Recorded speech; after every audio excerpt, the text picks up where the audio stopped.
की रीढ़ की हड्डी और माँ के सीने की हड्डी से जो पानी का कतरा निकलता है वह यूटेरस बच्चादानी में जमा होता है और फिर वहाँ खून का लोथड़ा बनता है। उसी में नाक नक्शिका की तस्वीर तैयार होती है, फिर उसमें जान डाली जाती है। फिर 9 महीने के बाद बच्चा माँ की आगोश में वह दुनिया में आँख खोल के जन्म लेता है। तो माँ बाप आपस में मिलते हैं तब बच्चा पैदा होता है। माँ 9 महीने बच्चे को ढोती है तब बच्चा पैदा होता है। तो पैदा करने वाला अल्लाह है, लेकिन जिस माध्यम से पैदा किया वो माँ बाप है।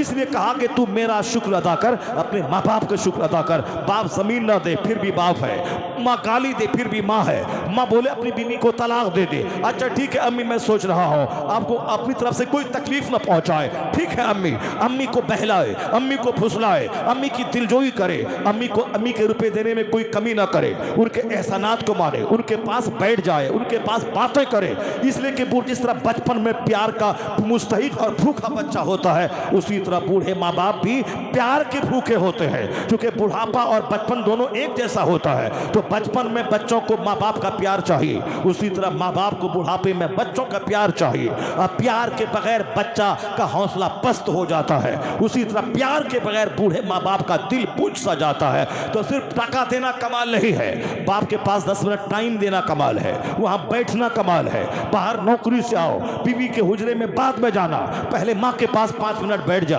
उनके सर पे हाथ रख दे, खबर खैर दरियाफ्त कर। तो माँ सब समझेगी कि बेटा मुझको बोझ नहीं समझ रहा है। वो जो 10 साल पहले मरेगी वो 10 साल के बाद मरेगी, उसका हौसला बुलंद हो जाएगा कि मैं घर में बोझ नहीं हूँ, मेरी पूछ है, मेरी चाहत है। अगर तुमने माँ बाप की अनदेखी की तो माँ बाप बुझ जाएंगे। अगर वह बुझ गए, उनका रोंगटा खड़ा हुआ, आंख से आंसू के कतरे निकल गए, तो घर तबाह हो जाएगा, जवानी तबाह हो जाएगी, आने वाली नस्लें तबाह हो जाएगी। अगर बीवी रो के मैके चली गई तो तुम्हारी नमाज बर्बाद ना होगी, तुम्हारे रोजे बर्बाद ना होंगे, तुम्हारा माल बर्बाद ना होगा। अगर बीवी रूठ के मैके चली गई तो तुम्हारा कुछ नहीं बिगड़ेगा, न तुम्हारा रोजा बिगड़ेगा, न तेरी नमाज बिगड़ेगी, न तुम्हारा हज बिगड़ेगा। मगर अगर मां नाराज हो गई तो तेरी दुनिया बिगड़ जाएगी, तेरी आखिरत बिगड़ जाएगी। क्योंकि अल्लाह राजी होता जब माँ बाप राजी होते हैं, अल्लाह नाराज होता है जब माँ बाप नाराज होते हैं। इसलिए बीवी और माँ दोनों में अगर कंपैरिजन की नौबत आ जाए, वैसे तो मर्द होने के नाते बीवी को भी खुश रख, क्योंकि सिर्फ माँ के पांव के नीचे जन्नत नहीं है, बल्कि बीवी के मुंह में जो प्यार मोहब्बत का लुकमा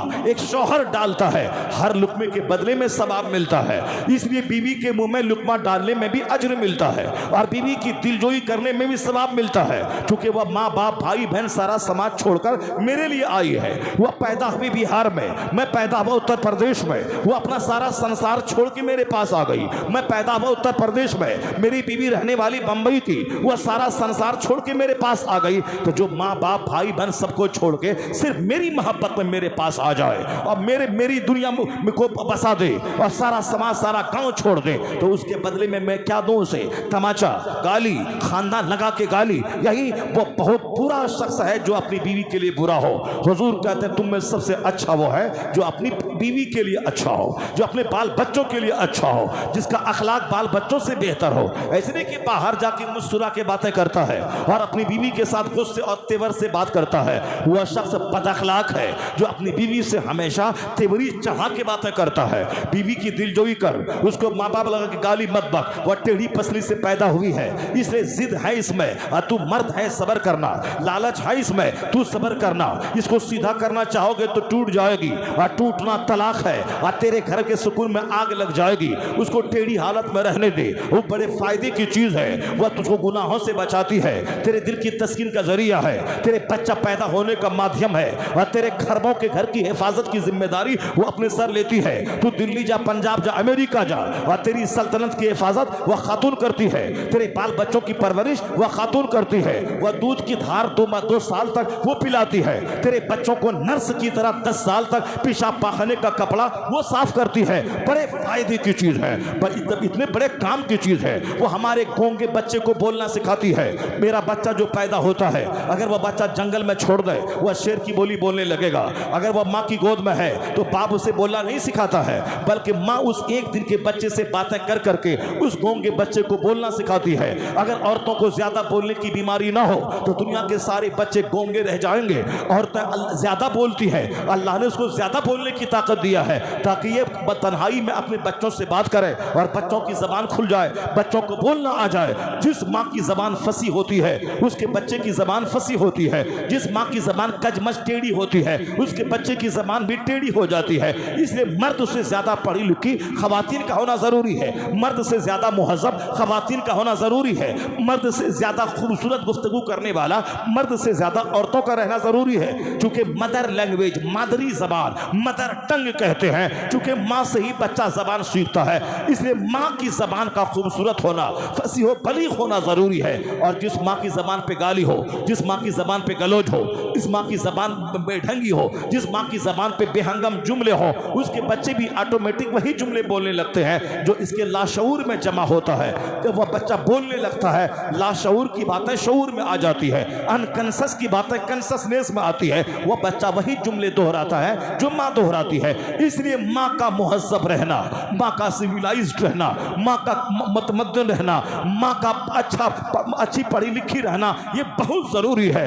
मगर हमने सिर्फ औरतों में नाक देखा, औरतों का चेहरा देखा, औरतें गोरी है कि नहीं, नाक लंबी है कि नहीं, आंख बड़ी है कि नहीं, ये चेहरे पे गोश्त है कि नहीं, इसीलिए इनका बच्चा बेढंगा, बदज़बान, चुड़ैल, बदतमीज इनके बच्चे पैदा होते हैं। क्योंकि इन्होंने लड़की में अखलाक देखा ही नहीं, सिर्फ नाक देखा, चेहरा देखा, सिर्फ गाल पर गोश्त देखा, बस गाल देखा शादी कर लिया। ये नहीं देखा कि शादी से पहले 5 मर्दों की गोद में झूल चुकी है, ये नहीं देखा कि शादी से पहले इनके 3 हमल चोर दरवाजे से सदर हॉस्पिटल में गिराए जा चुके हैं, ये नहीं देखा अपने शोहर के अलावा 5 मर्दों की गोद में यह झूल चुकी है। और जो यूज्ड है उसकी जो औलाद पैदा होगी, बंजर जमीन से फसलें बंजर पैदा होती है, जो दरख्त जिस तरह का होता है उसी तरह का फल पैदा होता है। सिर्फ नाक मत देखना, सिर्फ आंख मत देखना, सिर्फ चेहरे का गोश्त मत देखना, सिर्फ 6 फीट की हाइट मत देखना, वरना आगे आने वाले दिनों में जब उनसे तकलीफ पहुंचेगी तो फिर तू सब्र नहीं कर पाएगा। तू देखेगा निगाहों के सामने जिसकी आंख तुमने देखा था,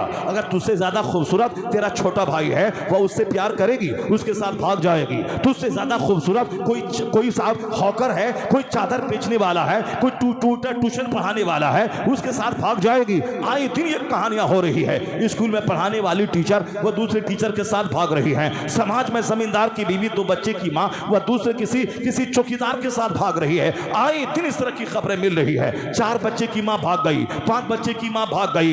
एक सैयदानी गुजरात में 4 बच्चे की माँ, जिसके शौहर के पास कार थी, करोड़ों का बंगला था, मगर सामने वाला टेलर मास्टर जो मजदूर था उसके साथ आते जाते कपड़ा सिलाते हुए उसके साथ भाग गई। सारा शहर सदमे में चूर हो गया। एक सैयद घराने की लड़की जो खुद अपने ही चचा की बेटी थी, यानी शौहर चचा का बेटा है और उसकी बीवी वो चचा की बेटी, 2 भाई के आपस में एक का बेटा एक की बेटी है, खानदान की आबरू मिट्टी में मिला दी। क्योंकि जब औरतों का तेवर खतरनाक होता है, ये जज्बाती ज्यादा होती है, ये सेंटिमेंटल ज्यादा होती है, मर्द के पास अकल होती है, ये जज्बात में बहते नहीं है। औरतें जज्बाती होती हैं। किसी मर्द ने मुंह दिखलाया मुस्कुराता हुआ, मिठाई का डब्बा दे दिया या सोने का एक जेवर दिखला दिया, उसी की तरफ माइल हो जाती है। किसी ने लहरा के बात किया, उसी की तरफ माइल हो जाती है। किसी ने उसके पास साफ सब्ज बाग दिखलाया, उसी की तरफ माइल हो जाती है। यह संवेदनशील है, यह जज्बाती होती है और जज्बात में फैसला अक्सर गलत होता है। यही वजह है जज्बाती होने की वजह से। और जज्बात का फायदा दूसरा ये होता है, ये 9 महीने पेट वजन ढोती है फिर भी कोई शिकवा नहीं, और 2 साल दूध पिलाती है फिर भी कोई शिकवा नहीं। यह जज्बाती लगाव बच्चे से होता है कि बच्चे को सीने से लगाती है, उनको करार मिलता है। बच्चे का पीछा पखाना धोती है, उनको सुकून मिलता है। यह जज्बातियत की वजह से है। और बच्चे को हमेशा 24 घंटे सीने पर चिपका के रखती है, यह जज्बात की वजह से है। यह जज्बात का पॉजिटिव पहलू है जिससे हमको फायदा पहुंचता है, और जज्बात का निगेटिव पहलू होता है। वो निगेटिव पहलू कि किसी ने मुस्कुरा के बात किया और किसी ने लहरा के फोन से बात किया और किसी ने सब्ज बाग दिखाया, अगर ये उसकी तरफ माइल हो गई तो वहां भी जज्बात का गलत इस्तेमाल होता है। वह जज्बाती हो जाती है, वह नहीं देखता आगे क्या होगा, वह नहीं देखती पीछे क्या होगा, वह नहीं देखती बच्चों का क्या होगा, वह नहीं देखती शौहर का क्या होगा, वह नहीं देखती खानदान का क्या होगा।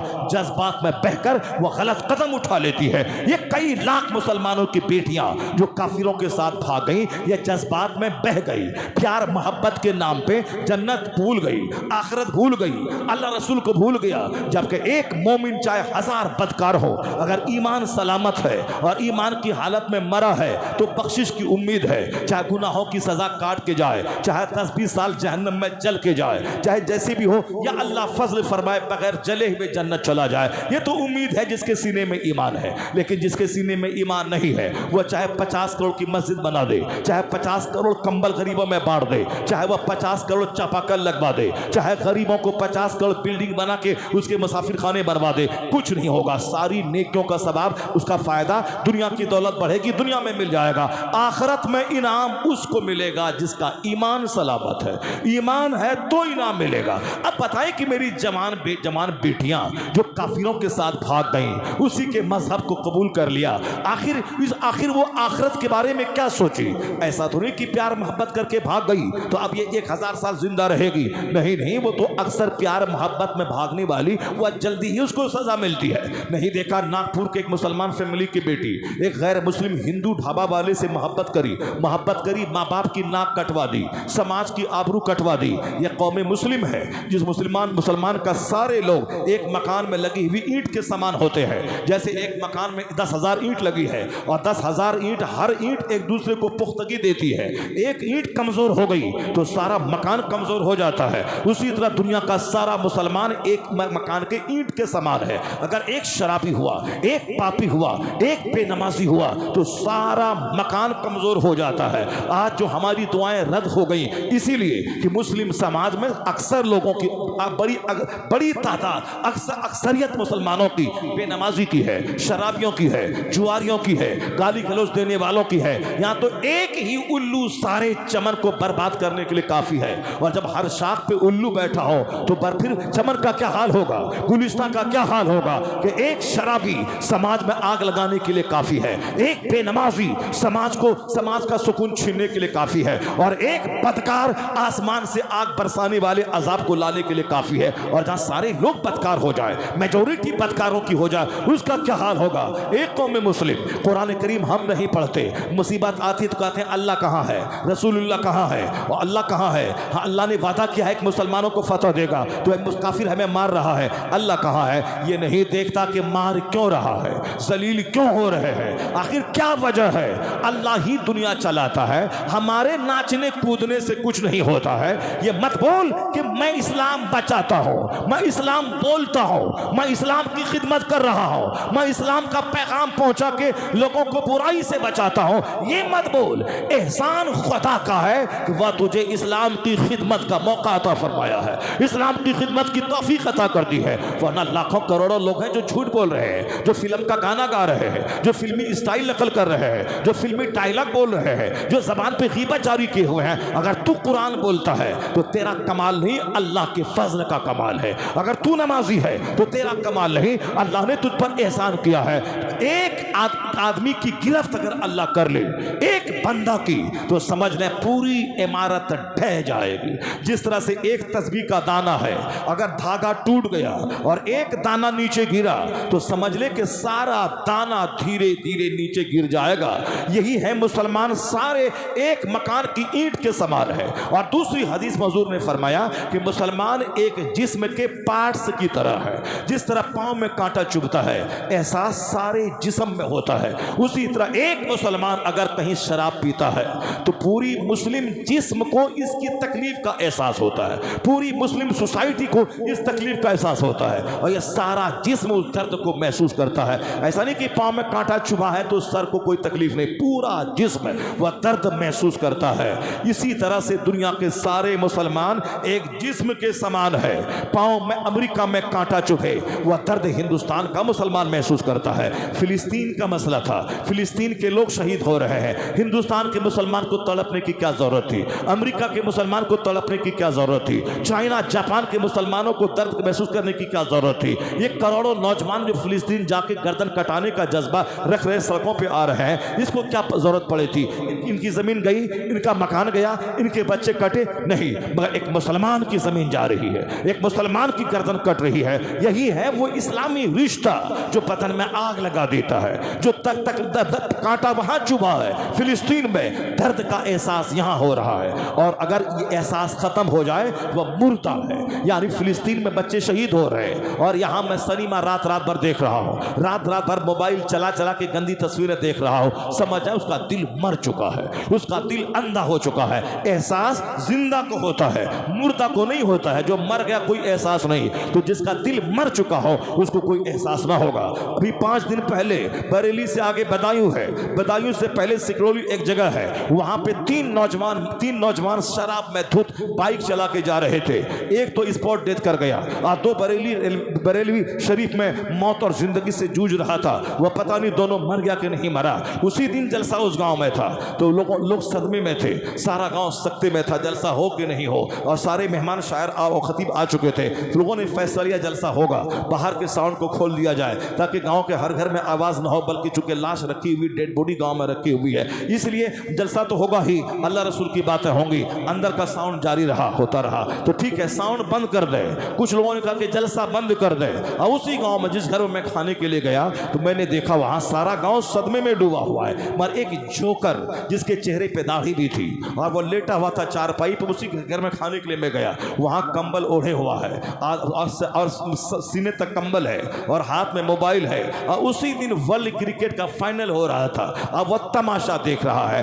डेड बॉडी गांव में रखी हुई है, सारे लोग सकते में हैं, चूंकि जवान मौत है और कुंवारा नौजवान 18 साल का है वो मर गया है। सारे लोग परेशान हैं, मगर दिल इतना अंधा हो चुका है कि वह तमाशा वर्ल्ड कप क्रिकेट देख रहा है, वह साहब क्रिकेट का तमाशा देख रहा है। तो इस मुर्दों से क्या उम्मीद कर सकते हैं? जब सीना मर जाए या मुर्दे से क्या फायदा होगा? जिसका दिल जिंदा रहता है वह उस लाश को अपनी लाश समझता है, उसकी तकलीफ को अपनी तकलीफ समझता है। तो एक बंदा अगर मुजरिम हो तो सारा मकान कमजोर हो जाता है। वो तो अल्लाह का फजल है, लाखों मुसलमान शराबी हैं फिर भी कुछ नहीं होता, करोड़ों बेनमाजी हैं आसमान से अजाब नाजिल नहीं होता। मगर अल्लाह रब्बुल इज्जत ने कुरान शरीफ में इस तरह की बातें बताकर हमारी आंख खोलने की गजा दे दी है कि तुम जिस हाल में हो और जो जिल्लत और रुसवाई आती है यह तुम्हारे जुर्मों की सजा है। अल्लाह ने कैसे पकड़ा, कैसे गिरफ्त किया, सिर्फ एक चैप्टर में कुरान का खोलता हूं, उसी से अंदाजा लगा ले दुनिया भर में जो मुसीबतें आई हैं ये हमारे दिल के मरने, हमारी बदअमली का नतीजा है। कैसे नतीजा है? अल्लाह ने क्या कहा? फक़्सुसिल क़सस, अल्लाह ने कहा कि कहानी सुनाइए इन लोगों को, किस्सा बताइए इन लोगों को, ताकि नसीहत हासिल करें, ताकि ध्यान लगाए, ताकि इनका दिल मुर्दा दिल जगे, ताकि इसके दिल की बंजर जमीन जरखेज हो जाए। जिस तरह खेत मर जाता है उसको दोबारा खेती के लायक बनाने के लिए उसमें पानी डाला जाता है, उसी तरह जब दिल मर जाए तो नेकों के पास रहना चाहिए, हदीस कुरान सुनना चाहिए। जैसे कि मुस्तफ़ा ने फरमाया इन्नल कुलूब तस्दा, दिलों को जंग लग जाता है। तो सहाबा ने पूछा सरकार इस जंग का इलाज क्या होगा? तो हुजूर फरमाते हैं कि कसरत से मौत का जिक्र करना, कुरान पाक की तिलावत करना, यह मरे हुए दिल का इलाज है। कसरत से कुरान पढ़ना, उससे मरा हुआ दिल जिंदा हो जाता है। और हुजूर ने क्या कहा? मौत को ज्यादा याद रखना। आज मौत को कोई याद ही नहीं रख रहा है। मुस्तफ़ा ने कहा जो रोजाना 20 बार मौत को याद करेगा वो अपने घर में क्यों ना मर जाए, अल्लाह उसे शहादत का मर्तबा अता फरमाएगा। जो रोजाना 20 बार मौत को याद रखे, इतना सिर्फ हर नमाज के बाद दुआ कर ले, अल्लाहुम्मा बारिक ली फिल मौत व फीमा बादल मौत, ए अल्लाह हमारे लिए मौत में बरकत अता फरमा और मौत के बाद जो कुछ होगा उसमें बरकतें अता फरमा, भलाई अता फरमा, अल्लाहुम्मा बारिक ली फिल मौत। सिर्फ इतना 5 बार बोले, पांचों नमाजों के बाद 5-5 बार बोला, 25 बार हो जाएंगे। और हदीस में है जो 20 बार मौत का चर्चा करेगा वो शहादत का मर्तबा पाएगा, अगरचे अपने घर में क्यों ना मर जाए। तो हम लोग कहते हैं कि मौत का चर्चा घर में ना हो, मगर मुस्तफ़ा कहते हैं कि 20 बार मौत को याद किया जाए। कुरान शरीफ में दर्जनों जगहों पे मौत का चर्चा आया है, पर दुनिया की मोहब्बत ने मेरे सीने को अंधा कर दिया। अब जिंदगी का चर्चा अच्छा लगता है, मौत का चर्चा अच्छा नहीं लगता।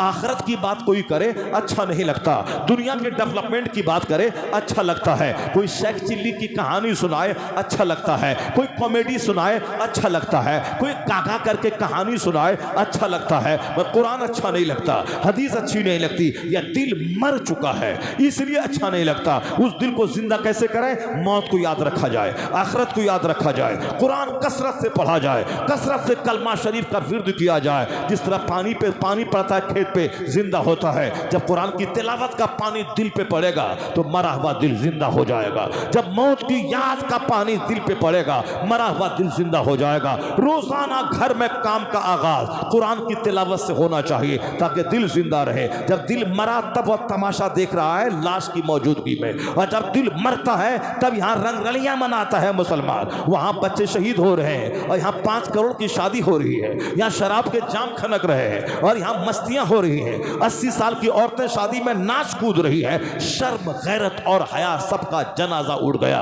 इस गांव में अगर किसी के घर में लाश आती है सारा गांव सोगवार हो जाता है, सारे लोग परेशान हो जाते हैं और उसके गम में शरीक होना चाहते हैं। कब? जब दिल जिंदा रहता है। और जब दिल मरे, लाश रखी हुई है शराब पी जा रही है, लाश रखी हुई है सिनेमा देखा जा रहा है, लाश रखी हुई है हंसा जा रहा है, जबकि लाश की मौजूदगी में हंसना या दिल के अंधा होने की अलामत है। कब्रिस्तान जब जाओ जनाजे की नमाज में हंसना नहीं, खामोश रह के उस मरहूम की मगफरत की दुआ करना है, मिट्टी देना है। मगर आज देख लें गरम गजा खा खा करके, अखबार पढ़ पढ़ करके, सिनेमा देख देख करके इतना दिल मर चुका है कि जनाजे की नमाज में थोड़ी ताखीर हुई वहां लड़ाई शुरू हो जाती है, कफन दफन में ताखीर हुई वहां लड़ाई शुरू हो जाती है। कोई सेठ साहब आने वाले हैं या उस मरहूम का बेटा दिल्ली से आने वाला है, उसका तो वेट होता है, इमाम साहब के आने में 2 मिनट देरी हो गई और सारे लोग आसमान को सर पे उठा लेते हैं। मौलाना साहब को खाने से फुर्सत नहीं है, उनको साहब पखाना से फुर्सत नहीं है, उनको वजू करने से फुर्सत नहीं है। बारात के लोग आए, बाराती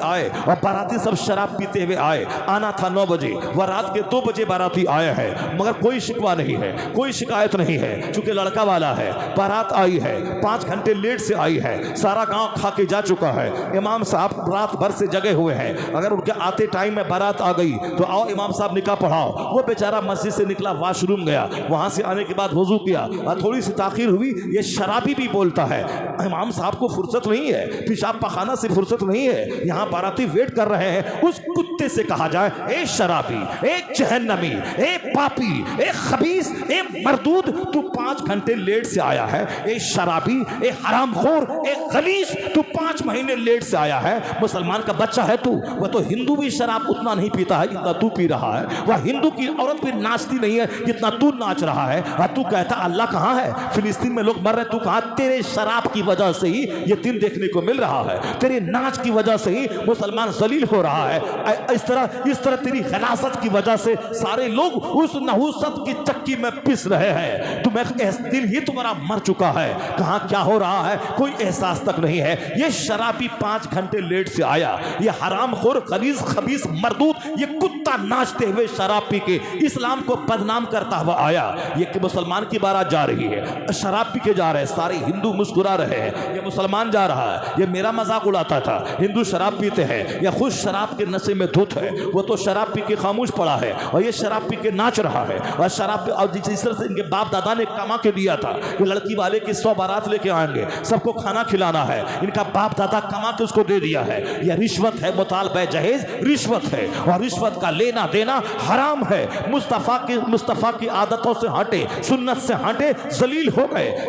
शादी का अंजाम लड़ाई, शादी के बाद दुश्मनी, शादी के बाद तलाक, शादी के बाद तकरार, जबकि शादी 2 खानदान को जोड़ती है। और पहले तनहा था, अब दोस्तों खानदान जुड़ गया, दोनों को ताकतवर होना चाहिए। मगर ये शादी ताकतवर क्या बनाएगी? पहले तो एक पान के 2 टुकड़े होते थे, लेकिन शादी के बाद अब दोनों तलवार लेके खड़ा है। मैंने सोचा था वो मेरी इज्जत करेगा, जलील किया, कभी नहीं जाऊंगा। मैंने सोचा था वो बुलेट देगा, नहीं दिया, कभी नहीं जाऊंगा। मैंने सोचा था वो 10 लाख रुपए दरवाजे का खर्चा देगा, नहीं दिया, और कभी उनका चेहरा नहीं देखूंगा। शादी से पहले एक पान के 2 टुकड़े और शादी के बाद दुश्मनी है, मार धाड़ है। सुन्नत के मुताबिक जो शादी होती है अल्लाह उसमें बरकतें अता कर देता है, और जो जहालत के मुताबिक शादी होती है वो शादी से बरकतें खत्म हो जाती है। अगर सुन्नत के मुताबिक मस्जिद में शादी हो, मुस्तफ़ा ने अपनी बेटी फातिमा का अक्द मस्जिद में कर दिया, अली के निकाह में बेटी को दे दिया। न कोई बाराती है और न ही ज्यादा खाने पीने का एहतमाम है, सिर्फ मामूली सा वलीमा मौला अली ने किया है। सरकार दो जहां की बेटी जो दुनिया के मालिक व मुख्तार की बेटी है, जन्नती औरतों की सरदार है, उनकी शादी पुराने कपड़े में मस्जिद में हो रही है ताकि कयामत तक मुस्तफा का गुलाम शादी को महंगी ना बनाए, शादी की वजह से ज़िनाकारी समाज में ना फैले। यहाँ शादी की उम्र है 18 साल, शादी हो रही 38 साल में। शादी जवान होने के 20 साल के बाद यह लड़की कहाँ गई, माँ बाप को कोई फिक्र नहीं। यह लड़का जवान हुआ 18 साल में, शादी हो रही 48 साल में। यह जवान होने के 20 साल के बाद मुश्तजनी किया, इखलामबाजी किया, जानवर से सोहबत किया, तवाइफ के कोठे पे जाके मुंह काला किया। बाप को फिक्र कहाँ है? बाप को फिक्र है कि माल मिले तब होगी शादी। बाप को फिक्र है 6 फीट की लंबी औरत मिले तब होगी शादी। बाप को फिक्र है खूबसूरत चेहरा मिले तब होगी शादी, या लड़की को नौकरी हो तब मिले तब होगी शादी। चाहे हर महीने उनका बेटा ज़िना करता रहे, इखलामबाजी करता रहे, मुश्तजनी करता रहे, हैंड प्रैक्टिस करता रहे, हस्त मैथुन करता रहे, अपनी जवानी को बुढ़ापे में बदलता रहे, शादी के बाद बीवी के सामने हिजड़ा हो जाए, शादी के बाद बीवी के सामने नामर्द हो जाए, उनकी निगाहों के सामने उनकी बीवी नौकर और चरवाहे से ज़िना और सोहबत करे और ये हिजड़ा देखता रहे, अपनी कमजोरी को छुपाता रहे। जब यह बीवी के काबिल नहीं होगा तो बीवी को तो नौकर के हवाले करेगा,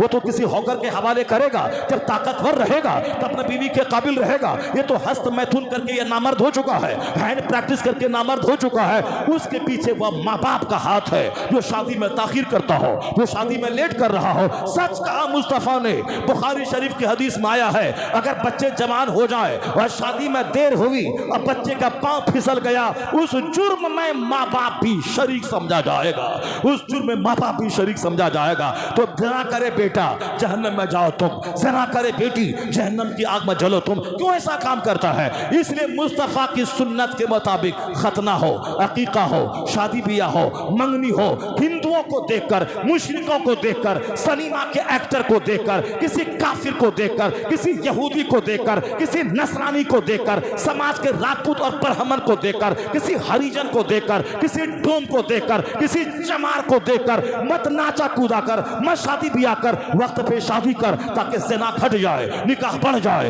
वक्त पे शादी करा ताकि समाज में चोर दरवाजे से ज़िना दाखिल ना हो, शादी कसरत से होने लगे, शादी वक्त पे होने लगे, ऑटोमेटिक ज़िना का खात्मा हो जाएगा, बदनिगाही का खात्मा हो जाएगा, सेहत लुटाई का खात्मा हो जाएगा। मुस्तफा की सुन्नत पे अमल कर, खुशी यहाँ मिलेगी, सेहत यहाँ मिलेगी, राहत यहाँ मिलेगी, इज्जत यहाँ मिलेगी। और सुन्नत पे अमल हुआ तो जैसे मरेगा मुस्तफा की जन्नत हुआ।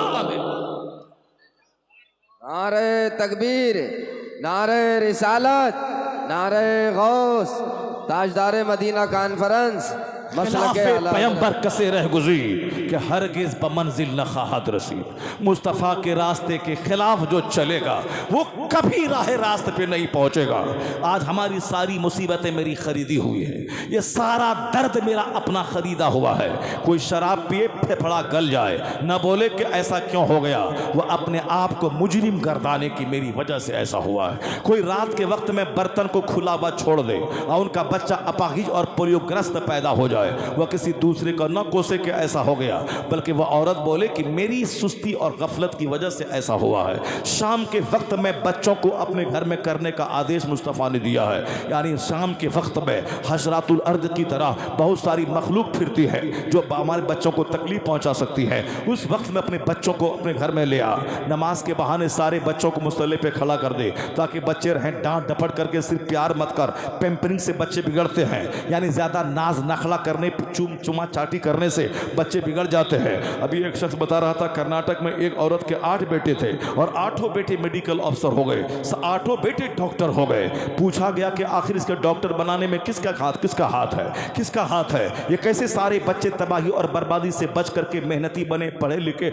और सबके सब डॉक्टर बन गए। तो उनका बेटा बोला इसके पीछे सिर्फ मेरी वालदा का हाथ है, मेरी माँ के नाम से आज भी मैं काम जाता हूँ, मैं डॉक्टर हूँ, मगर माँ का चेहरा देख के सीना मेरा थरथराने लगता है, क्योंकि मेरी माँ की सख्ती थी, मेरी माँ के हाथ का डंडा था जो हम बच्चों को तबाही से बचाया है। अगरचे अक्सर माएँ लाड प्यार करने लगती हैं, स्कूल नहीं जाऊंगा तो माँ बोलती ठीक है मत जाना। वो तो बाप सूरज की गर्मी की तरह रोशनी डालता है और बच्चे को दो चार तमाचा मारता है तो बच्चा दौड़ता हुआ स्कूल जाता है। उस मार में बाप का प्यार छुपा है। लेकिन लाखों में कोई माँ इस टाइप की होती है जो अपने बच्चों को खाने में खूब प्यार देती है, सीने से लगाती है, लेकिन पढ़ाई के वक्त में कोई ढील और कोई कमजोरी नहीं। अगर वो स्कूल न जाने की बात करे, माँ उसको बिल्कुल सीने पे सब्र का पत्थर रख करके, अगरचे दिल नहीं चाहता कि बच्चों को मारूं, मगर बच्चे का मुस्तकबिल न बिगड़े, ये बर्बाद न हो जाए, या चोर डकैत न हो जाए, या खबीस मरदूद न हो जाए, उसको खबासत से बचाने के लिए डंडे का इस्तेमाल करे।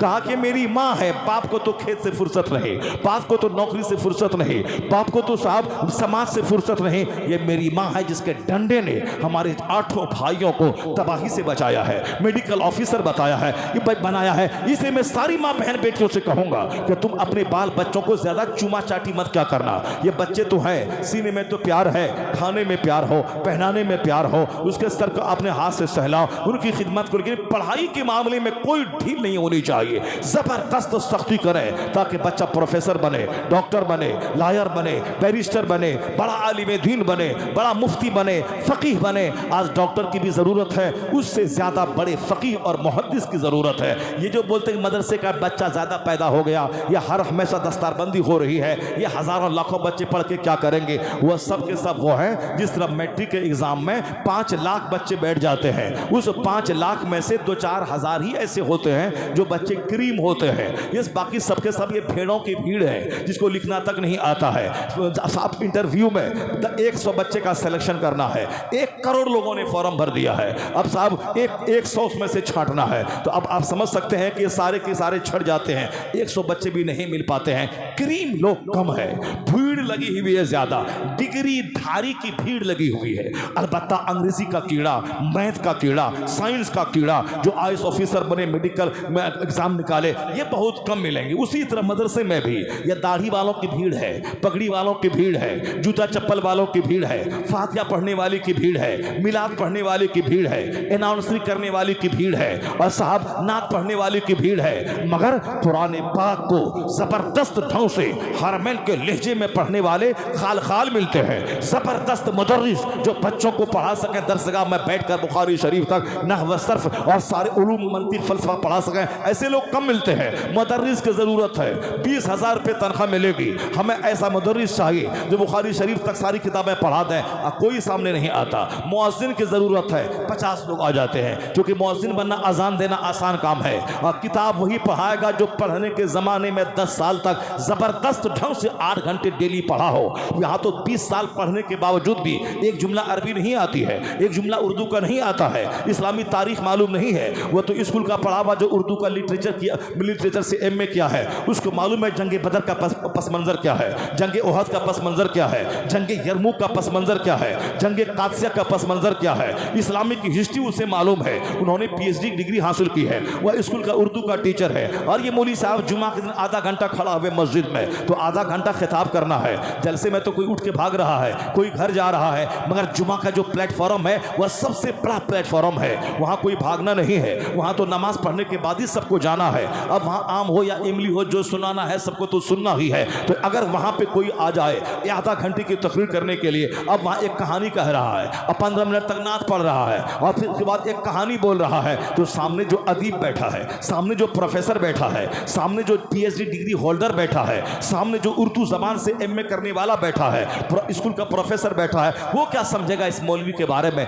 ये जाहिल होते हैं, इसको ना उर्दू अच्छी आती है, ना इस्लामिक मालूमात की ज्यादा गहराई इसके पास है, ये करामत बयान कर रहा, जबकि आधा घंटा का टाइम है, इसमें तो कुरान पाक की 2 आयत पढ़ के सुना देता, आधा घंटा का टाइम ऐसे निकल जाता, हुजूर की एक हदीस पढ़ा देता, सुना देता, तो आधा घंटा का टाइम ऐसे ही निकल जाता। लेकिन ये आधा घंटा को भी आधी नात और आधी एक कहानी सुनाने की नजर कर देता है, तो एक मौलवी की क्या इज्जत होगी, क्योंकि ये मौलवी खुद तारीख नहीं जानता क्या तारीख बताएगा? ये खुद इस मालूमात की गहराई में नहीं पड़ा है, ये तो सिर्फ कुरान खानी किया है, 10 पैसे कमाया है, अपना कपड़ा बदला है, टोपी खरीदा है, जूता खरीदा है। मौलाना ढेर है? नहीं है मौलाना ढेर। काम का आदमी जिस तरह स्कूल कॉलेज में करोड़ों की भीड़ में चंद मुट्ठी भर लोग करीम हैं, उसी तरह मदरसे में भी हजारों की भीड़ में मुट्ठी भर लोग ये जो करीम होते हैं। आज मस्जिदों का इमाम जबरदस्त बासलाहियत होना जरूरी है, चाहे देहात हो या शहर की मस्जिद हो। इमाम मालूमात का धनी होना चाहिए, चाहे गांव की मस्जिद क्यों ना हो, उसमें भी कोई पढ़ा लिखा आदमी जाता है, स्कूल का टीचर जाता है और पढ़े लिखे लोग जाते हैं। अगर वहां का इमाम भी उल जुलूल करने वाला और दिन भर मोबाइल चलाए और जुम्मा से पहले एक कहानी सुन लिया नेट में, उसी को बयान कर दिया, तो फिर वो प्रोफेसर मायूस हो जाएगा। हमारा इमाम बेचारा बेसहारा है, लाचार है, गरीब का बच्चा है, पढ़ा लिखा सही से नहीं है, वो 500 रुपये 5000 रुपये कमा करके बाल बच्चों को और घर वालों को पाल रहा है। आलिम नाइब पैगंबर होता है। नाइब पैगंबर वो होगा जिसके पास इल्मी धमक होगी, ताकि इंजीनियर भी उसके इल्म के सामने उसकी दस्तबोसी करने लगे और डॉक्टर भी उनकी इल्मी धमक के सामने उसको अपना रहनुमा तस्लीम करे। इसलिए करीम लोग कम है।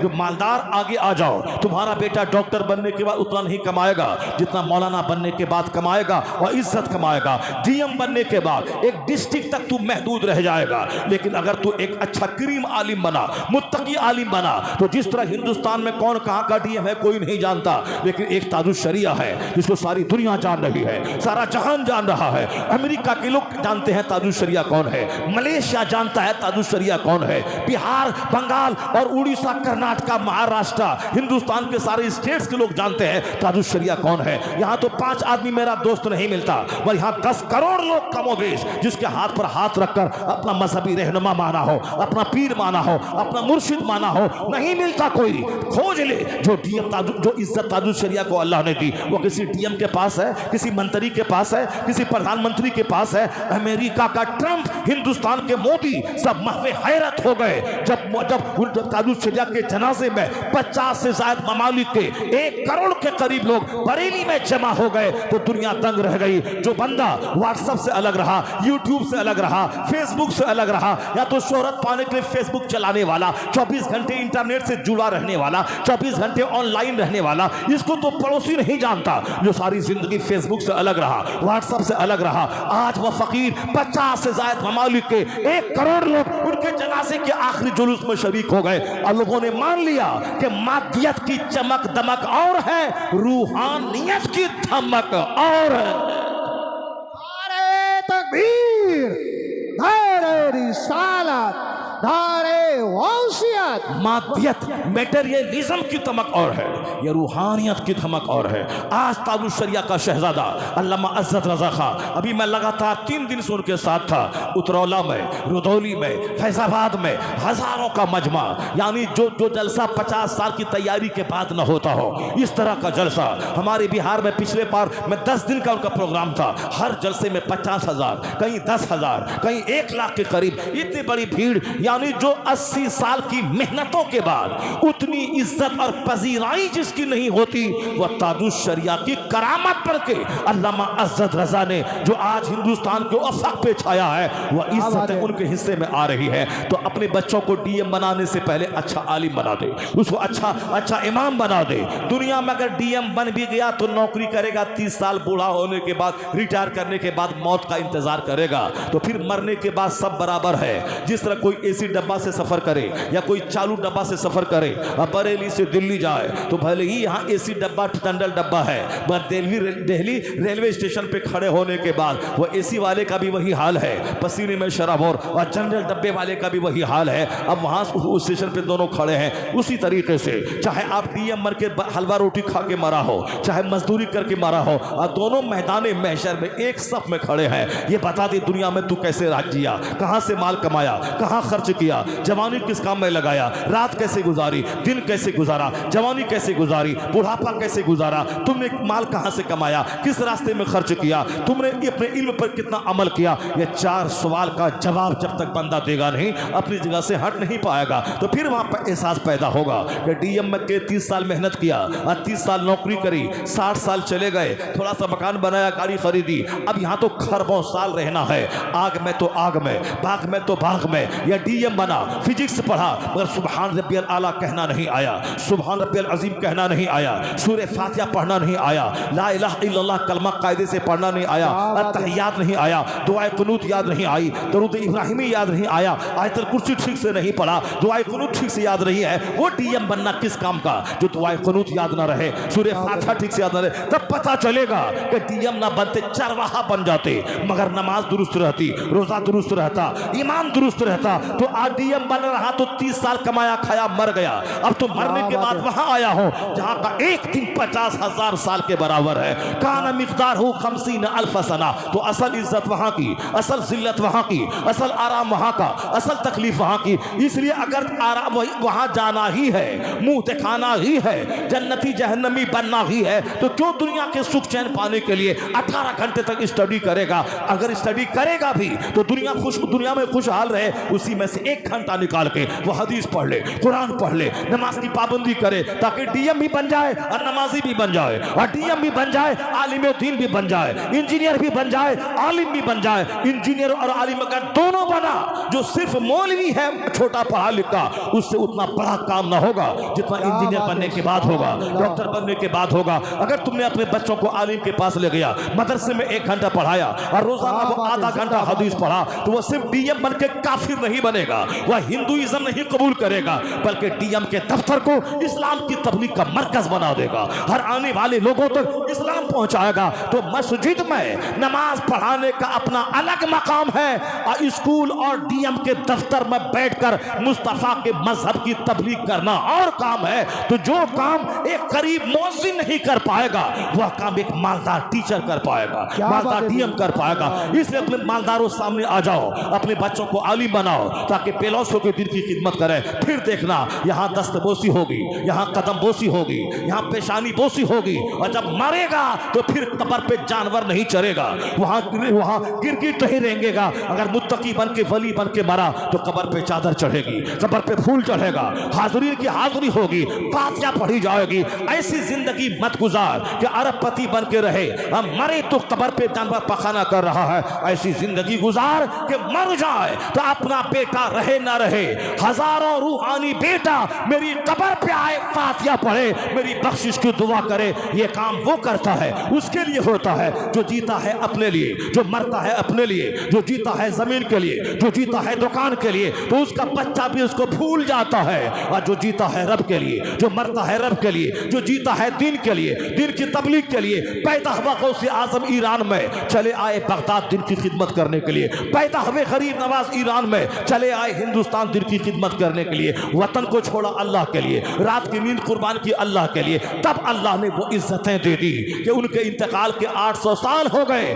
करोड़ों आदमी है जो नाम के साथ लफ्ज़ कादरी जोड़े हुआ है, लफ्ज़ चिश्ती जोड़े हुआ है। वो अकेला था मोइनुद्दीन, या लाखों चिश्ती है, अकेला था अब्दुल कादिर जिलानी, यहाँ करोड़ों कादरी मौजूद है। ये अल्लाह ने इज्जत दी है उनकी दीनी खिदमत के बदले में। कि अब तेरा अपना बेटा रहे न रहे, लाखों करोड़ों लोग होंगे जिनके दिल में तेरी इज्जत डाल दी जाएगी। वो लोग आएंगे, फातिहा पढ़ेंगे और तुम्हारी बख्शिश की दुआ करेंगे, तुम्हारे दर्जात की बुलंदी की दुआ करेंगे। तो जो मर गया बाल बच्चों के लिए, उनका बच्चा उसको भूल जाता है, और जो जिंदा रहा रब के लिए और मरा रब के लिए, करोड़ों ज़बान पे अल्लाह उसका जिक्र जारी फरमा देता है। A man who dedicates his life for the sake of Allah, Allah gives him name, Allah gives him fame, Allah gives him popularity।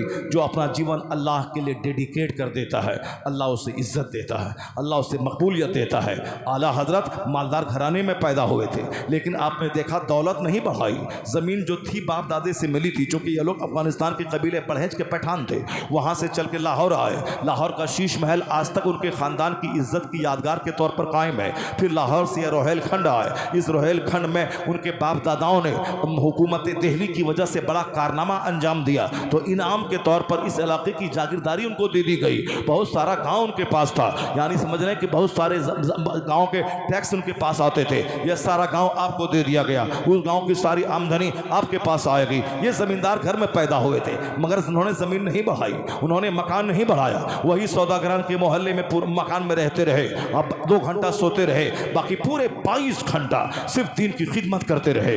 1000 के करीब किताबें लिखी। उनके इंतकाल के 100 साल हो गए, लेकिन आज अमेरिका, यूरोप, पूरी दुनिया में रजा रजा का खुतबा पढ़ा जा रहा है, उनका सलाम पढ़ा जा रहा है, उनके फतवा पढ़े जा रहे हैं। यहाँ तो बड़े बड़े नवाब पैदा हुए, रामपुर में कोई उसका नाम तक नहीं जानता, मगर एक पठान खानदान में पैदा होने वाला रजा पूरी दुनिया पे छा गया है। वादी रजा की कोहे हिमालय रजा का है, जिस सम तो देखिए वो इलाका रजा का है। वक्त बढ़ता जा रहा है, रजा का नाम ऊंचा होता जा रहा है। क्यों? रजा का फतवा रजविया जिंदा है, हदायत की बख्शिश जिंदा है, अल-अम्न वल औला जिंदा है। उन्होंने जो किताबें लिखी हैं, क़यामत तक जिन जिन लोगों को रोशनी उन किताबों से मिलेगी, उनकी जबान पे रजा का चर्चा होगा, रजा का चर्चा होगा, रजा का जिक्र होगा। तो जिया पैदा बाप दादा थे अफगानिस्तान के, वो आ गए हिंदुस्तान और जिया रब के लिए, मरा रब के लिए। तो अब उसको अल्लाह ने सौदागरान से उठाया और करोड़ों ज़बान का मौजूए बहस बना दिया।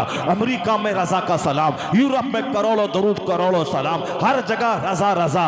नवाब का नाम नहीं जानता, उस फकीर को दुनिया जान रही है। पता चला कि इज्जत शोहरत बच्चों की खातिर जीने में नहीं मिलती है। जो रब के दीन की खिदमत करता है वही अल्लाह का वली बनता है। मरने के बाद उनकी कब्र मर्जे खलाइक बनती है, वहां फातिहा पढ़ी जाती है, चादर चढ़ाई जाती है, गुलाब चढ़ाया जाता है। और जो सिर्फ जमीन, मकान, दुकान, बाल बच्चा, खाना कपड़ा के लिए मरा, उसको तो अपना बच्चा भूल जाता है। उनके बच्चों को बाप की कब्र का पता नहीं मालूम होता, लेकिन गरीब नवाज की कब्र कहाँ है मुसलमानों के करोड़ों बच्चा को पता है। आला हजरत का मजार कहाँ है मुसलमानों के करोड़ों बच्चों को पता है। इसलिए इज्जत देने वाला अल्लाह है। जो अल्लाह के दीन का काम करेगा, अल्लाह उसका नाम रोशन करेगा, अल्लाह उसको इज्जतों से नवाजेगा। इसीलिए अल्लाह के वली का उर्स होता है, ताकि उनका काम जिंदा रहे, उनका नाम जिंदा रहे, उनकी खिदमत जिंदा रहे, उनसे लोगों को नूर मिले, इंस्पिरेशन मिले, उनसे लोगों को वहां से संवेदना मिले, वहां से तहरीक मिले, वहां से प्रेरणा मिले। अब वो कुरान करीम की जो बात छिड़ गई थी मैं तुमको सुनाता हूं, और उसी को समेट करके मैं गुफ्तगू खत्म करता हूं,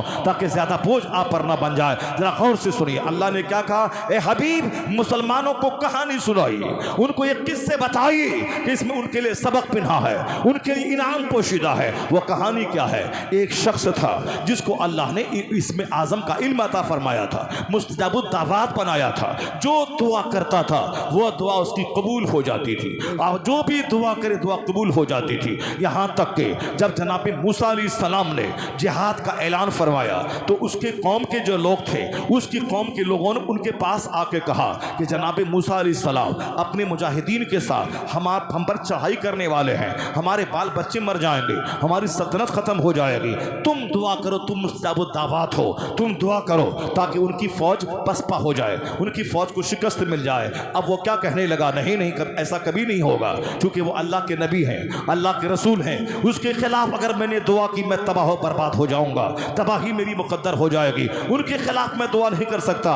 मगर लोगों ने खानदान का प्रेशर बनाया, रिश्तेदारी का प्रेशर बनाया, तुम हमारे लोग हो, हमारे खानदान के लोग हो, तुम दुआ करो, तुम्हारी दुआ कबूल हो जाएगी। उन्होंने कहा मैं दुआ नहीं करूंगा, अल्लाह के पैगंबर के खिलाफ मैं दुआ नहीं करूंगा। तो लोगों ने समझा कि अब इसको दुआ करवाने के लिए इनको तोहफा तोहफ़ दिया जाए। उन नजराने से नवाजना शुरू किया। ये नजराना अच्छी चीज़ भी है, और नजराना अगर अपने पास जमा करके बंदा रखने लगे, ये बहुत सारे फवाहिश का जरिया बन जाता है। जिस पीर का बच्चा मुफ्त में करोड़ों की दौलत पा गया, उस पीर का बच्चा ना डीएम बनता है, ना एसपी बनता है, ना मौलाना बनता है, ना हाफिज कारी बनता है। गांव देहात के गरीब का बच्चा ज़बरदस्त मौलाना है, वो मंजर इस्लाम में पढ़ा रहा है, मंजर इस्लाम में पढ़ा रहा है, जामिअतुर रज़ा में पढ़ा रहा है, बहुत बड़ा बासलाहियत है, शेखुल हदीस बना हुआ है। तो फिर तुम्हारे यहाँ से तो सुन्नियत को तक़वियत मिली है, और तू ख़ानदान रज़ा का फ़र्द है, तो तुम्हारा बेटा क्यों नहीं शेखुल इस्लाम बन रहा है? तुम्हारा बेटा क्यों नहीं साहब शेखुल अदब बन रहा है, शेखुल मंतिक बन रहा है? क्यों नहीं बन रहा है? यहाँ 100 बच्चे हैं, उस 100 बच्चे में डीएम बनना चाहिए। पैसों की फरावानी है, खुदादार ज़हनियत है। अल्लाह रब्बुल इज़्ज़त आला हज़रत के ख़ानदान को इंटेलिजेंस दिया है, जहानत दी है। एक बार देखा बातें याद हो जाती है। तो फिर तो वहाँ तो सैकड़ों बच्चे हैं, उनको तो डीएम बनना था, एसपी बनना था, बड़ा मतबहिर आलिम बनना था। लेकिन नहीं, मुफ्त के पैसे जहाँ ज़्यादा आते हैं, पैसों की फरावानी ज़्यादा होती है, वहाँ के बच्चे मेहनती नहीं होते हैं। इसलिए अजमेर का मुजाविर का बच्चा कोई डीएम नहीं मिलेगा, जबकि फ्री में करोड़ों की दौलत है उनको मिल रही है। मुजाविर का बच्चा करोड़ों पैसा उनके पास है, करोड़ों रुपए उनके पास है, मगर उनका बेटा कोई डीएम नहीं है, एसपी नहीं है, उसका बेटा कोई बहुत बड़ा आलिम नहीं मिलेगा। चूंकि मुफ्त की दौलत है, वह दाढ़ी मोड़ रहा है, काली टोपी पहन रहा है, वह पीले रंग की पट्टी पहनता है और आने वाले लोगों की जेब पे नजर रखता है। आइए फूल लीजिए, आइए चादर लीजिए, आइए ये लीजिए, आइए वो लीजिए। ये चादर बेचने वाला ये रजा के बेटों को आंख दिखला रहा है, मुफ्ती आजम इनके खिलाफ बोल रहा है, चादर बेच पेट पाल, और रजा के बेटों पे आंख निकाल के मत देखना। रजा का बेटा फूल नहीं बेचता है, रजा का बेटा चादर नहीं बेचता है, रजा का बेटा मुफ्ती आजम हिंद बनता है, हुज्जतुल इस्लाम बनता है, रजा का बेटा ताजुल शरिया बनता है, किताबें लिखता है, अमरे बिल मारूफ करता है, मदरसा चलाता है, फतवे का जवाब देता है। तो चादर बेचने वाला चादर बेचे खाए, और यहाँ फतवा लिखने वाला दीन सुन्नियत की खिदमत करे, मसलक को जिंदगी अता करता रहे। इन दोनों का आपस में कोई तालमेल नहीं है।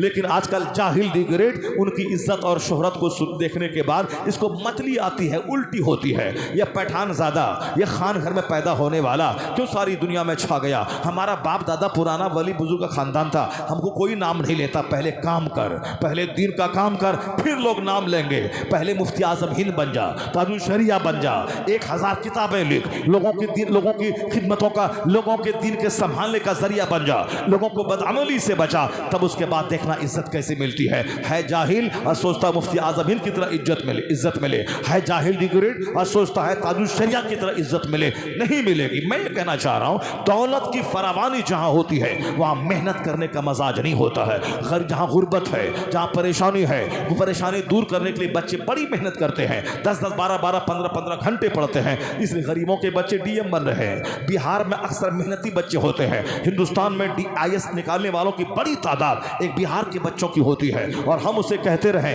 यहाँ गुर्बत है, यहाँ परेशानी है। और फिर महाराष्ट्र के बच्चे डीएम नहीं बन रहे, गुजरात के बच्चे डीएम नहीं बन रहे, अक्सर बच्चे IAS ऑफिसर वो बिहार के बन रहे हैं। वही गरीब के बच्चे अब अरबपति बन रहे हैं, अमेरिका जा रहे हैं, 20 लाख महीना कमा रहे हैं। तो जहाँ दौलत की फरावानी होती है वहाँ बच्चे कामचोर, सुस्त, काहिल और गफलत के शिकार हो जाते हैं। यही वजह मेहनत नहीं करते हैं, मेहनती नहीं बनते हैं।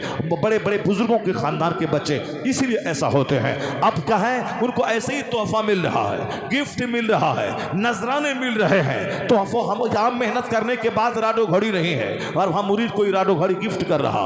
यहाँ मेहनत करने के बाद ब्रांडेड कंपनी का जूता नहीं है, और वहाँ साहब मेहनत करने के किए बगैर ब्रांडेड कंपनी का जूता है। और यहाँ मेहनत करने के बाद भी 10 लाख की कार नहीं है, और वहाँ बगैर मेहनत के 25 लाख की कार लिए मुरीद हाजिर है। हुजूर इसे कबूल फरमा ले। यहाँ आलिम बनने के बाद 10-10 घंटे पढ़ने के बाद भी कोई हाथ चूमने वाला नहीं है। अब वहाँ पीर का बेटा है, जाहिल दी ग्रेट, कलमा नहीं आता, उनका हाथ चूमा जा रहा है। तो अब यही सारी इज्जतें हैं जिसकी वजह से वह मगरूर हो जाता है, जिसकी वजह से मेहनतें उसकी खत्म हो जाती है। इसलिए मुजाविरों के बच्चे और बड़े पीरों के बच्चे जो होते हैं बहुत कम ही ज्यादा साहिब तकवा हो पाते हैं। तोहफा, यह नजराना, यह मुफ्त का माल आदमी को मेहनती नहीं बल्कि उसे कामचोर बना देता है।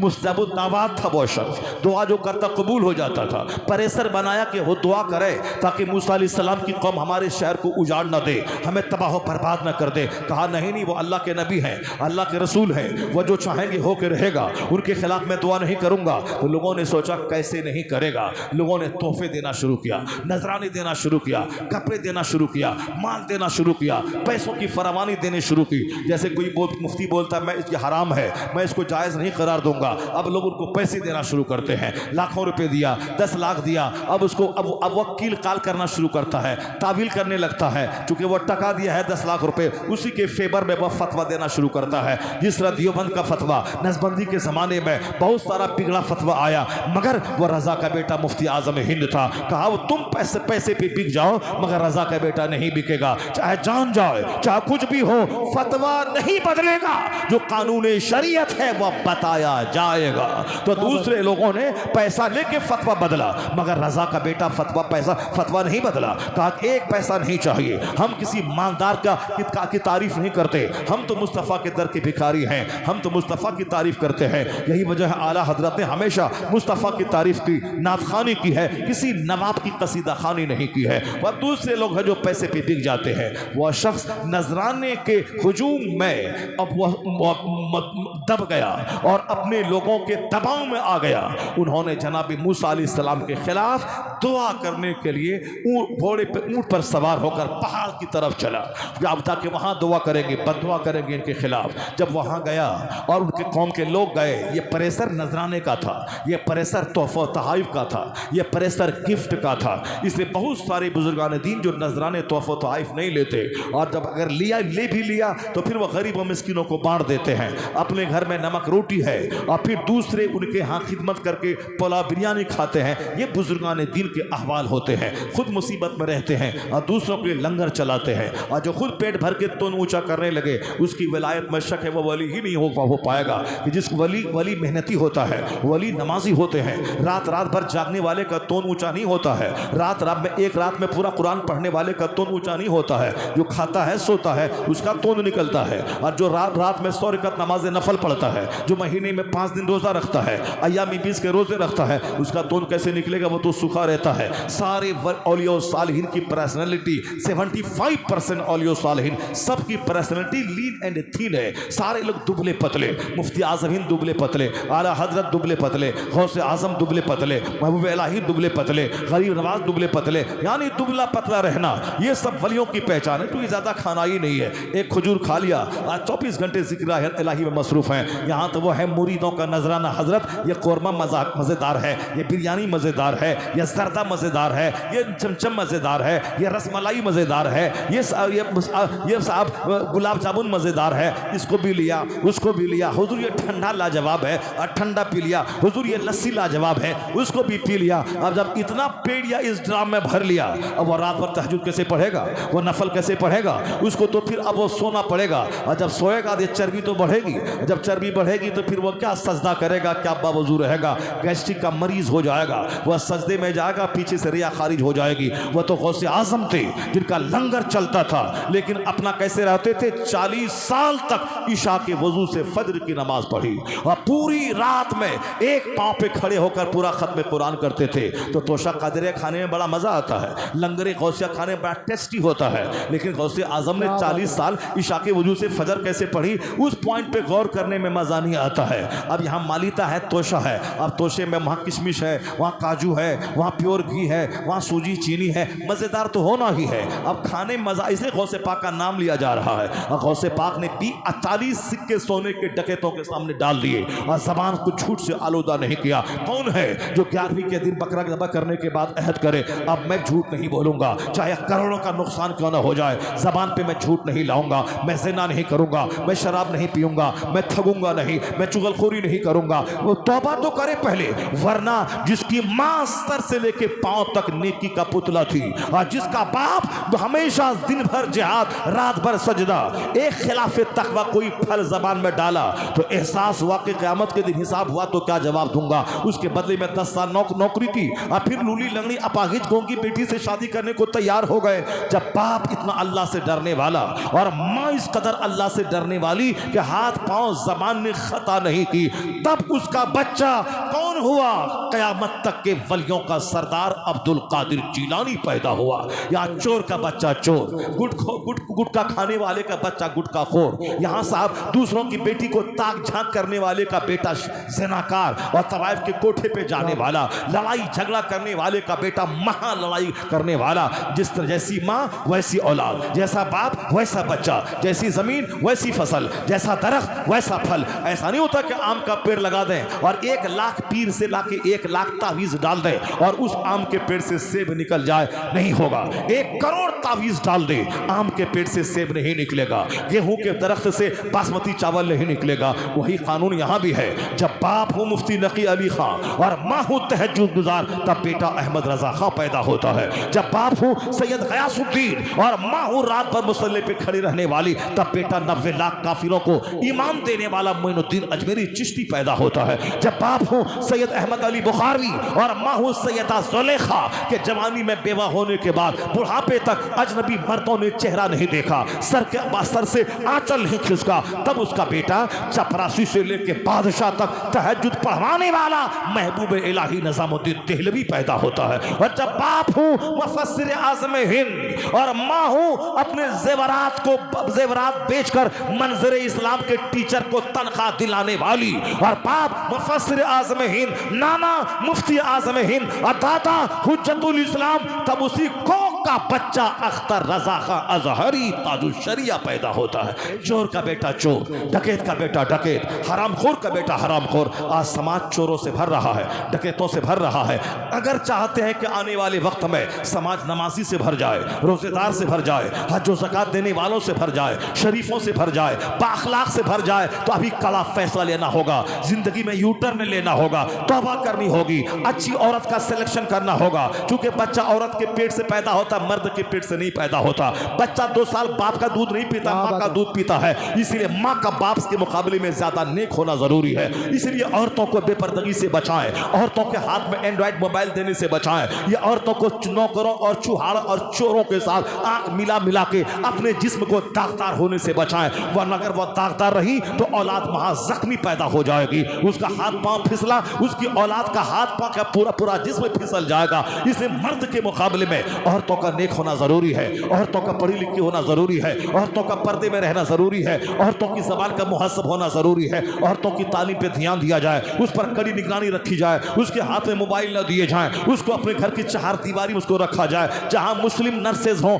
मुस्लिम डॉक्टर्स हों, मुस्लिम इंजीनियर हों, जहां खवातीन इंजीनियर हों, वहां अपनी बेटी को इंजीनियर बनाने में कोई हर्ज नहीं है। लेकिन जहां जवान मर्द पढ़ाता हो, इज्जत के लूटने का अंदेशा हो, यहाँ करोड़ों मुसलमान की बेटियां पढ़ती है, डॉक्टर इंजीनियर तो 2 4 10 बनती है, और बाकी इज्जतें 90% सबकी लूट जाती है प्यार मोहब्बत के नाम पे। हरिजन का बेटा डीएम बन रहा है, हमारा बेटा आशिक बन रहा है, वह दिल फेंक आशिक बन रहा है। पढ़ने दिल्ली गया, वहां से छोकरी को लेके चला आया, पढ़ने के लिए लखनऊ गया, वहां से लड़की को लेके आ गया। क्या हुआ बेटा? डीएम बनना था, क्या करें, दिल लग गया, प्यार हो गया। तो हरिजन का बेटा 15 घंटे पढ़ता है तो डीएम बनता है, और मेरा बेटा छोकरी का मुंह देखता है तो आशिक बनता है, गुटखाखोर बनता है। इसलिए मुसलमानों के बच्चों में तादाद गुटखाखोरों की ज्यादा है और छोकरीबाजी करने वालों की ज्यादा है। यह दिल इसलिए नहीं है कि छोकरी को दिया जाए, किसी चमार को दिया जाए, किसी डोम को दिया जाए। आला हजरत से पूछ यह दिल कहां दिया जाए, तो आला हजरत कहेंगे दिल है वो दिल जो तेरी याद से मामूर रहा, सर है वो सर जो तेरे कदम पे कुर्बान गया।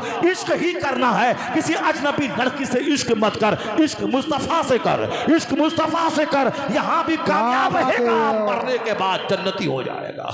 तो नारे तकबीर, नारे रिसालत, इश्क बाजी छोकरी बाजी मत कर, वरना आने वाली नस्लें तबाह हो जाएंगी, आने वाली औलाद महा जख्मी हो जाएंगी।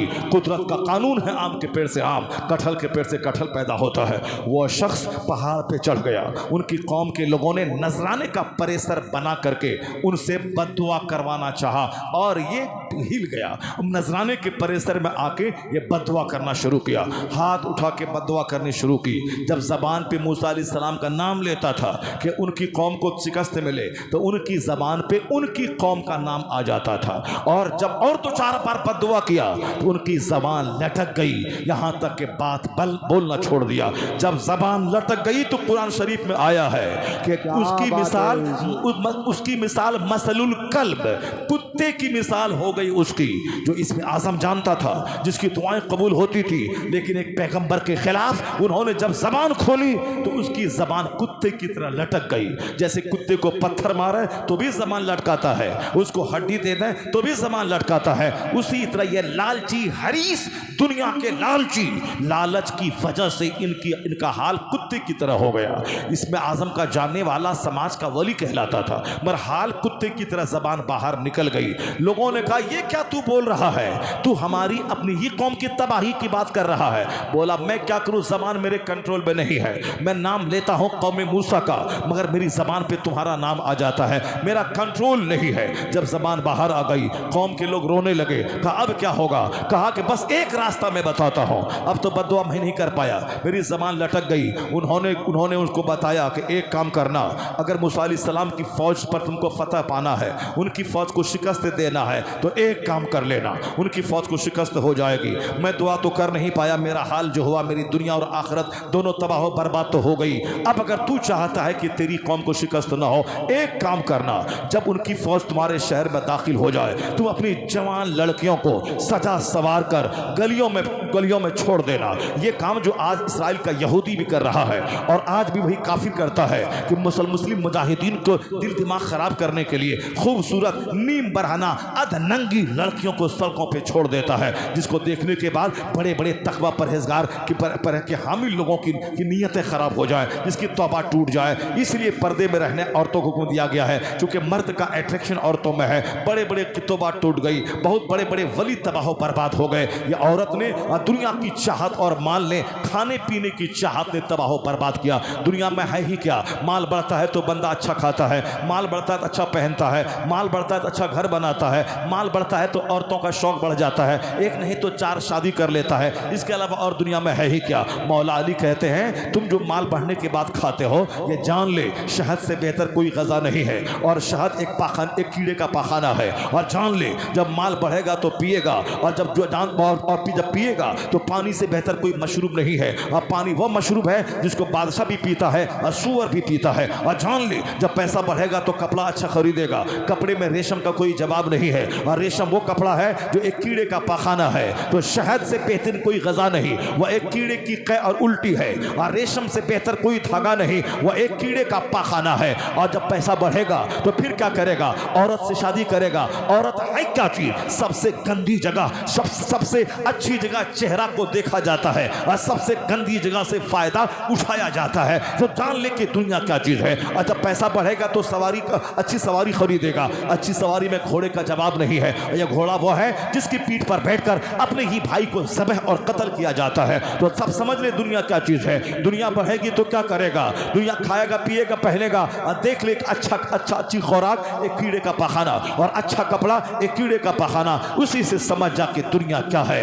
यह दुनिया जलील है, और जलीलों को ज्यादा दी जाती है। अल्लाह के नेक बंदों के घर में फाका होता है, 4 दिन का फाका रहता है। वो अपने बदन में हराम कपड़ा नहीं पहनता, हराम गज़ा नहीं डालता। यही वजह है उनकी औलादें रोशन, उनकी औलादें मुत्तकी, उनकी आने वाली नस्लें कौम और दीन इस्लाम की खिदमत करने वाली पैदा होती है। जब वो शख्स क्या बोला कि जब मूसा अलैहिस्सलाम की फौज हमला करे तो अपनी बेटियों को सजा धजा कर मोहल्ले में छोड़ देना। एक भी अगर वह मूसा अलैहिस्सलाम की कौम का फर्द अगर जिना कर लिया तो सारी कौम को शिकस्त हो जाएगी।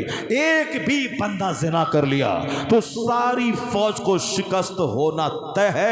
इतना कर ले, वो शख्स तो तबाह हो ही गया, उसकी आखिरत और दुनिया तो बर्बाद हो ही गई, उसके ज़बान कुत्ते की तरह बाहर निकल गई। मगर वो क्या मशवरा दिया कि एक लड़की से किसी मूसा अलैहिस्सलाम की फौज ने अगर जिना कर लिया तो फिर उनकी शिकस्त तय है, और फिर उनको बर्बाद होना तय है। यही काम उसकी कौम के लोगों ने किया। जब मूसा अलैहिस्सलाम की फौज ने बस्ती पे चढ़ाई की, हमला आवर हुआ, इन लोगों ने अपनी खूबसूरत बेटियों को नीम बरहना बना के गली और शहर में छोड़ दिया। उनमें से जो मूसा अलैहिस्सलाम के साथ आए थे उसमें से एक शख्स था, 6 लाख की फौज थी, 6000 नहीं, 600 नहीं, 6 लाख फौज जनाब मूसा अलैहिस्सलाम के साथ थी। बनी इसराइल की फौज थी।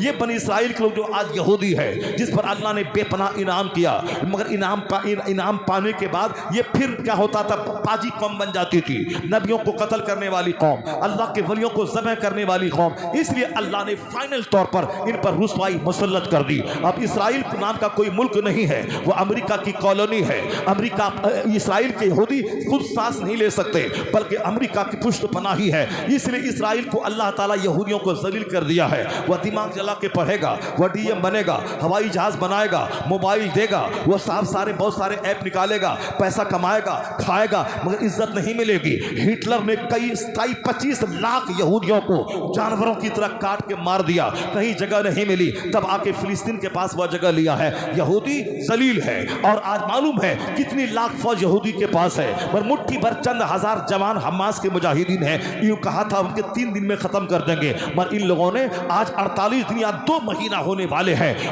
अमेरिका और इसराइल दोनों मिलकर अमेरिका लड़ रहा है, इसराइल का कोई वजूद ही नहीं है, मगर यह चंद मुट्ठी भर जवान अमेरिका को शिकस्त दे दिया।